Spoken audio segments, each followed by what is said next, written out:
श्रावण महिन्याला सुरुवात झाली आहे. तुम्हा सगळ्यांना श्रावणाच्या हार्दिक हार्दिक शुभेच्छा आणि आपल्या चॅनलवर तुमचे सगळ्यांचे स्वागत.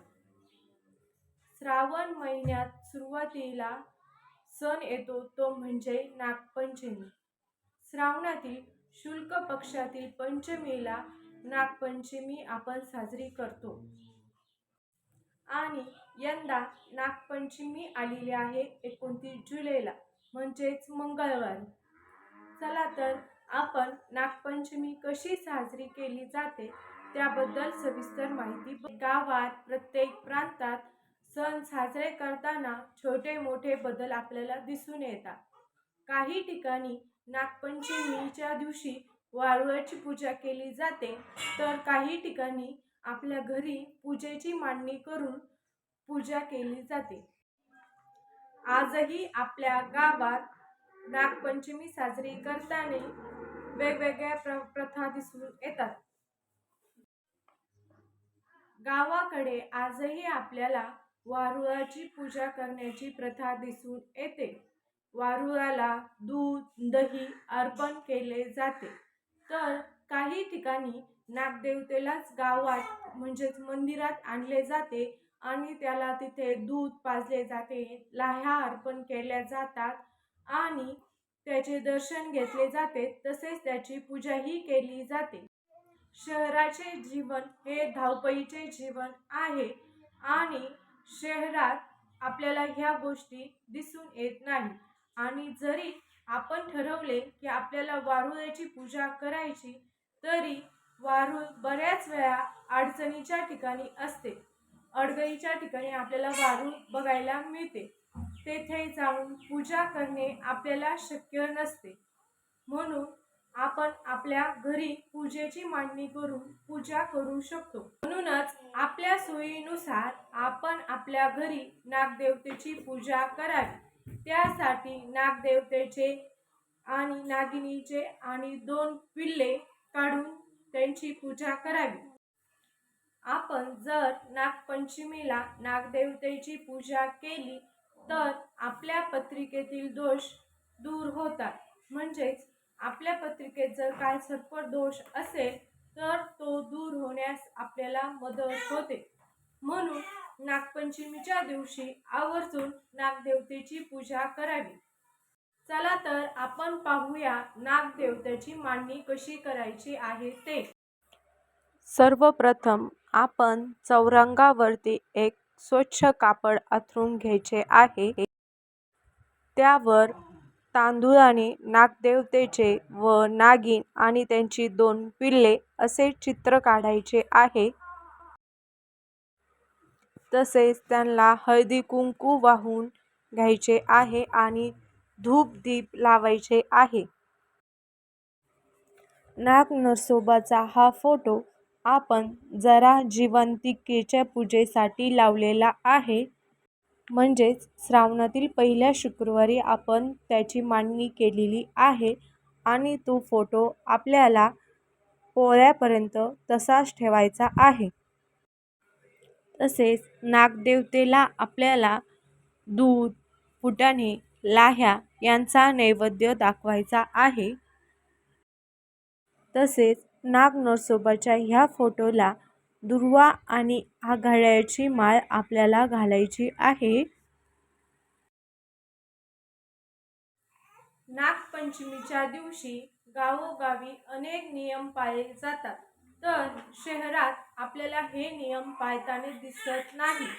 पण आपल्याला जेवढे शक्य होईल तेवढे आपण नागपंचमीच्या दिवशी हे नियम पाळावे. कारण आपली भारतीय संस्कृती आपल्याला बरंच काही शिकून देते. त्यामागे काही वैज्ञानिक कारण असते. नागपंचमीच्या दिवशी चिरणे कापणे असे कामे केले जात नाही. तर नागपंचमीच्या आदल्या दिवशी चाकू सुरी हे बाजूला ठेवून दिले जाते. कारण नागपंचमीच्या दिवशी आपण आपल्या कामात असताना त्यांचा उपयोग केला जाऊ नये हा त्यामागचा हेतू. तर नागपंचमीच्या दिवशी तवा कढई यांचाही वापर केला जात नाही.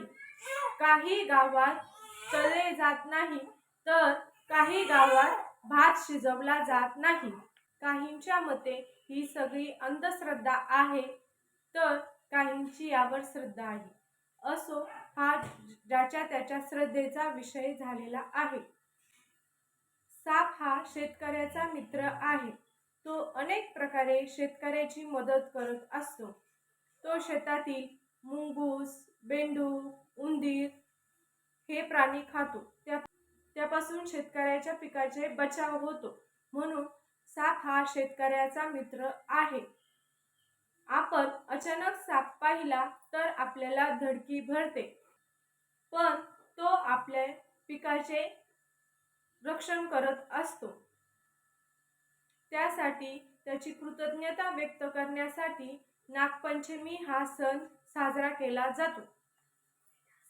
मी पुन्हा नमूद करते की गावानुसार, प्रांतानुसार नागपंचमी हा सण साजरा करताना वेगवेगळे नियम आपल्याला दिसून येतात. काही ठिकाणी नैवेद्यासाठी पुरणपोळी केली जाते, तर काही ठिकाणी वरण भात चपाती केली जाते, तर काही ठिकाणी गव्हाची खीर केली जाते.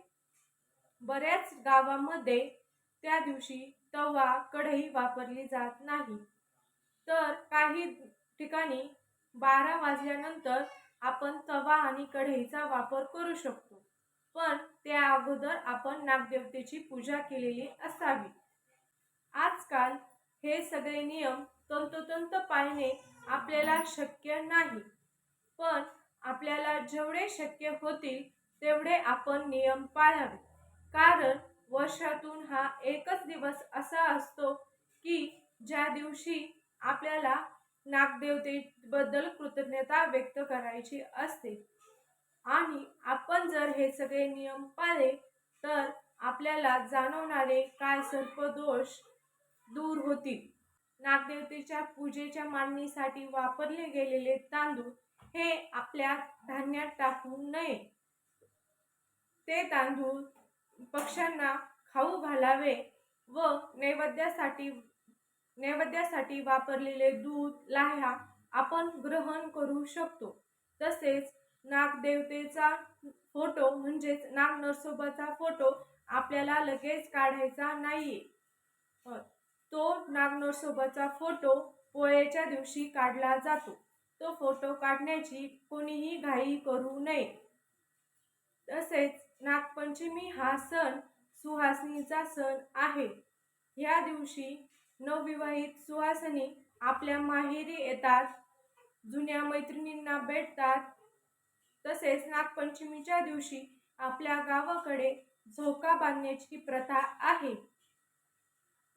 साऱ्या सुहासिनी झोका खेळण्याचा आनंद घेतात. तेवढाच त्यांना त्यांच्या कामातून विरंगुळा मिळतो. तुम्हाला आपली माहिती कशी वाटली मला कमेंट करून सांगा आणि आपल्या चॅनलला सबस्क्राईब करा. धन्यवाद.